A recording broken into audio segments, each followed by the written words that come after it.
Do you want to know something that nobody has ever confessed to you? You are trapped. Yes, you are trapped in a jail that you yourself built, brick by brick, with every decision made thinking about what others might say, with every action that you stopped doing for fear of failing, with every fake smile that hid your true desire to scream. Do you feel that oppression in your chest?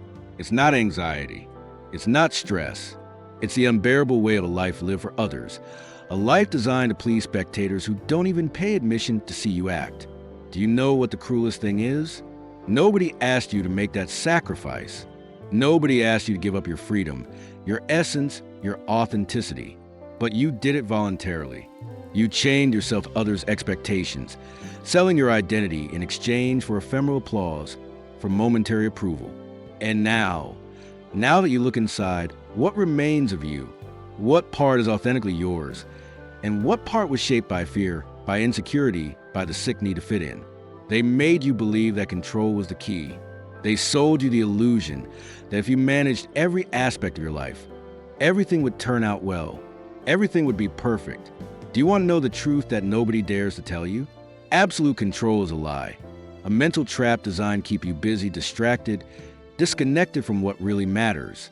The more you obsess over having control, the more you slide towards anxiety, towards silent desperation, towards a life that you never truly live because you're always busy preparing for something that never arrives. Have you ever wondered why you feel that inexplicable void despite apparently having it all? It's because what you have isn't really yours. Your success, your relationships, even your thoughts are contaminated by the constant worry about how they will be perceived by others.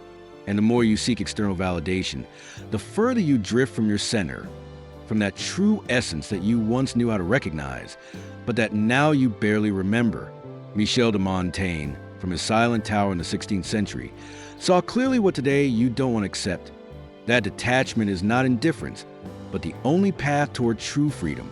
He understood that we live trapped, not by external circumstances, but by our sick attempt to control the uncontrollable, by our obsession to please, to fit in, to avoid criticism at all costs.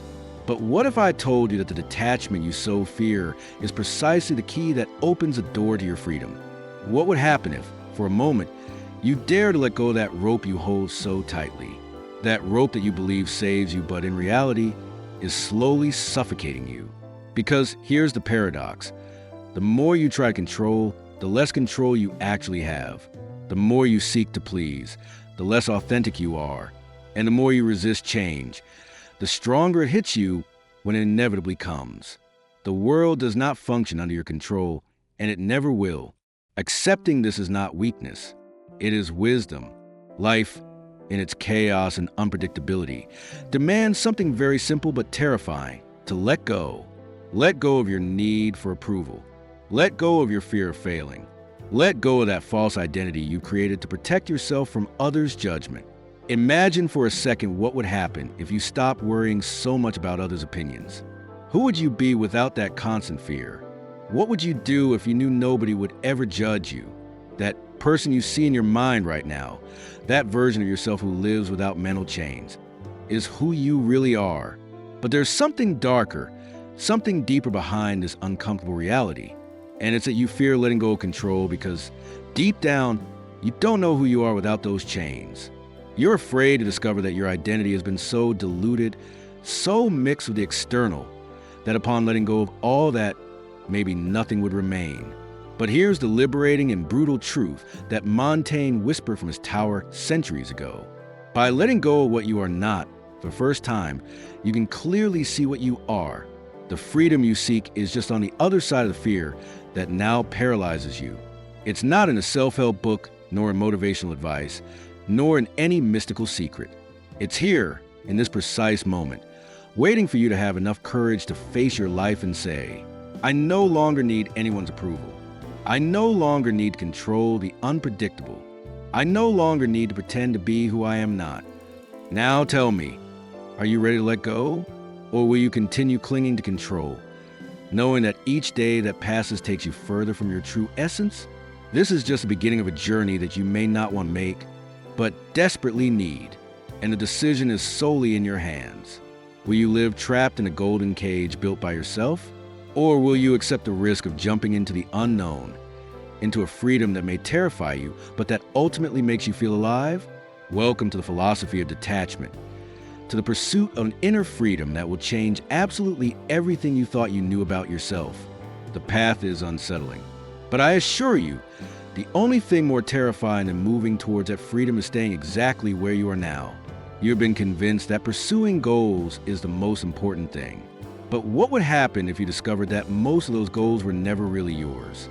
All your life, you've been striving to climb ladders that others built, without ever questioning whether you really wanted to get there. And now that you are so high up, what do you see? The panorama you dreamed of? Or just a distorted reflection of what someone else wanted you to be? We are obsessed with the idea of success, believing that achieving certain goals will finally give us peace. But have you ever wondered, what exactly is success? And more importantly, whose success? Perhaps you have already achieved several of those goals that were supposed to make you happy. Studying the right thing, working where it corresponds, relating with the right people. And yet, you feel that something is missing. That feeling, that uncomfortable truth that wakes you up at night, is the voice you've ignored for too long. Your authentic essence demanding to be heard.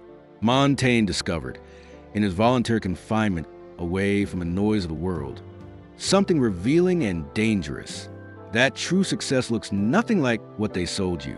It is not a social position, not an accumulation of goods, not even external recognition.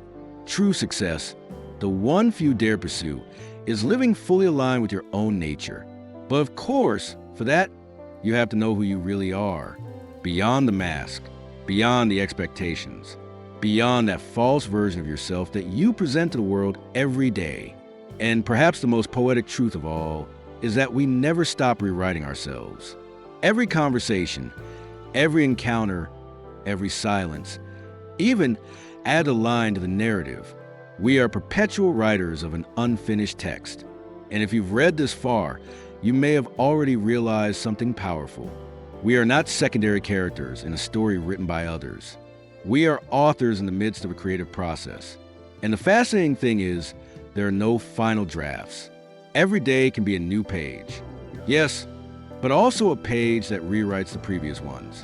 What yesterday seemed like a sad chapter, today can be read as a turning point before rebirth. And now we have come to the end. Although you know that endings are also disguised beginnings. If any of this resonated with you, subscribe and activate the bell so you don't miss the next chapter. And leave me this phrase in the comments: I rewrite my story. That way, I'll know you made it here, that you are part of this community of conscious, curious, and brave narrators. See you in the next episode, where you might not have the answers, but you will definitely come out with better questions. Until then, close the book, but don't put away, because the next paragraph could change everything.